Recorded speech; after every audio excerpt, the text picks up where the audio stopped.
ఈరోజు స్టోరీ చాలా ఇంట్రెస్టింగ్గా ఉంది. ఇక దమయంతి అయితే రాధను చంపాలనుకుంది. కానీ ఆ ప్రయత్నం ఫలించిందా, లేకపోతే ఆ ప్రయత్నంలో దమయంతియే దొరికిపోయిందా? రామచంద్రయ్యకి అయితే అడుగడుగున అపశకునాలే ఎదురయ్యాయి. ఇది వీటన్నిటికీ కారణం ఏంటి? అసలు ఈరోజు స్టోరీలో ఏం జరిగిందో తెలుసుకోవాలనుకుంటే ఈరోజు స్టోరీ పూర్తిగా చూడండి, అస్సలు మిస్ చేయొద్దు. ఇక మన ఛానల్ని సబ్స్క్రైబ్ చేసుకుని బెల్ ఐకాన్ని ఆన్లో పెట్టుకుంటే నేను పెట్టే వీడియో నోటిఫికేషన్స్ వెంటనే మీ మొబైల్లోకి వచ్చేస్తాయి. ఇంకా అస్సలు మిస్ అవ్వకుండా ఈరోజు స్టోరీలోకి వెళ్ళిపోదాం, వచ్చేయండి. దమయంతి ఆనందంగా ఉన్న కుటుంబాన్ని చూసి ఇలా అనుకుంటుంది. సంతోషంగా నవ్వుకుంటున్నారా? సరే, నవ్వుకోండి. ఇక ఈ రాధ చావు చూసి మీరు తొందరలోనే ఏడుస్తారు కాబట్టి ఇప్పుడు మనస్ఫూర్తిగా నవ్వుకోండి అని చాలా స్వార్థంగా ఆలోచిస్తుంది. ఇక ఇంతలో అక్కడికి మన రాధను చంపడానికి వచ్చిన రౌడీలకు దమయంతి సైగ చేస్తుంది. ఇక ఆ రౌడీలందరూ కూడా ఒకరికొకరు సైగ చేసుకుని రాధని చంపడానికి తయారవుతారు. తర్వాత ఆ రౌడీల్లో ఒక రౌడీ చేతిలో కత్తి పట్టుకుని మన హీరోయిన్ రాధ దగ్గరికి వస్తూ ఉంటాడు. ఇంతలో రాధ తన కాలుకి తన చీరే తగిలి ముందుకు తూలుతుంది.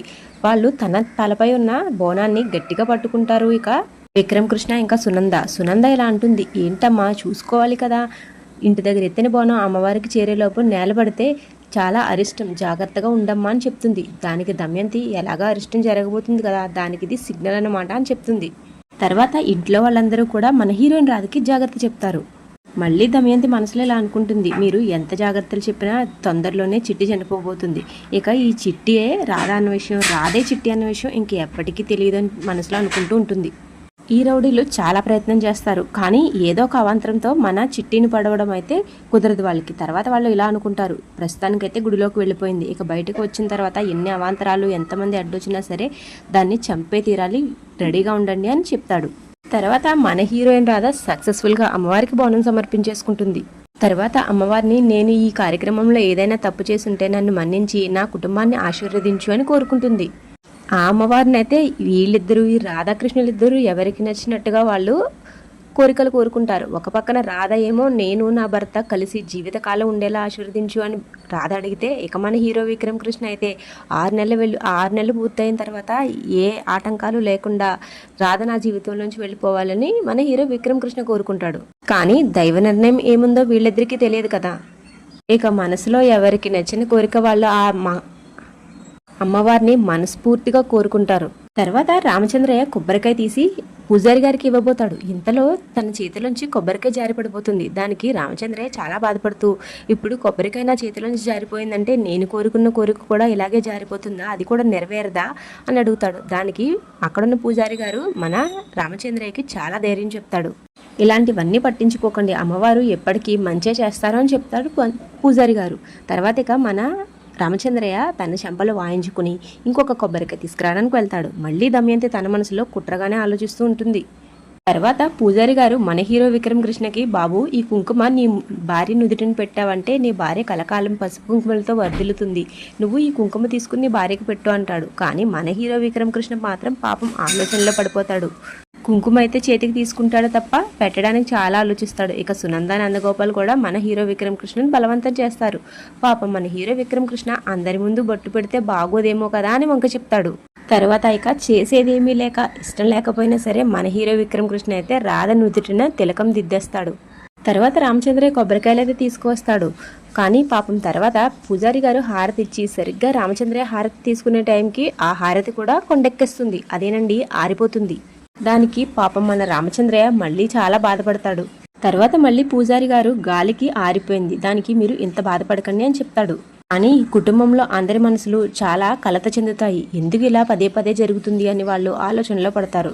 తర్వాత పూజారి గారు, వీళ్ళకి కొత్తగా పెళ్ళైనట్టుంది కదమ్మా, వీళ్లతో అమ్మవారికి ముడుపు కట్టించండి.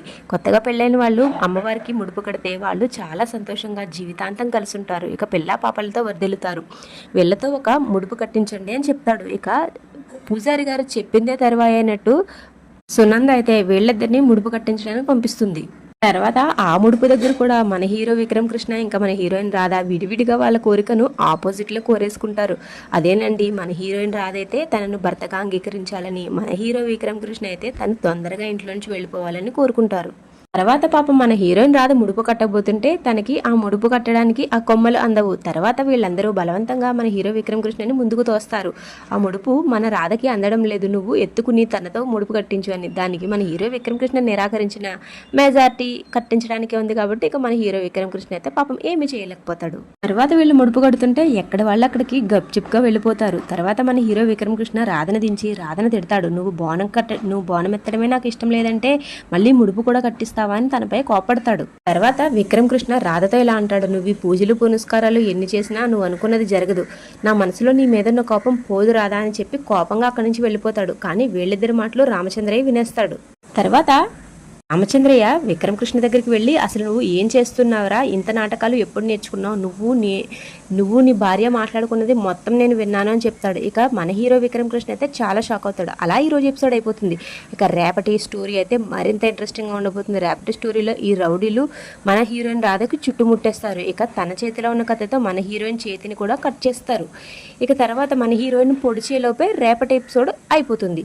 ఇక రేపటి ఎపిసోడ్లో ఏం జరుగుతుంది, మన హీరోయిన్ రాధను ఇక ఈ రౌడీలు పొడి చేస్తారా, మన హీరోయిన్ రాధకు ఏమవుతుందో తెలుసుకోవాలనుకుంటే రేపటి వరకు ఆగవలసిందే. రేపటి ఎపిసోడ్ కూడా ఇలాగే టీవీలో కంటే ముందుగా చూడాలి అనుకుంటే మన ఛానల్ సబ్స్క్రైబ్ చేసుకుని బెల్ ఐకాన్ని ఆల్లో పెట్టుకోండి. ఈ వీడియో మీకు నచ్చితే ఈ వీడియోకి ఒక లైక్ చేయండి. అదండి. Thank you so much for watching.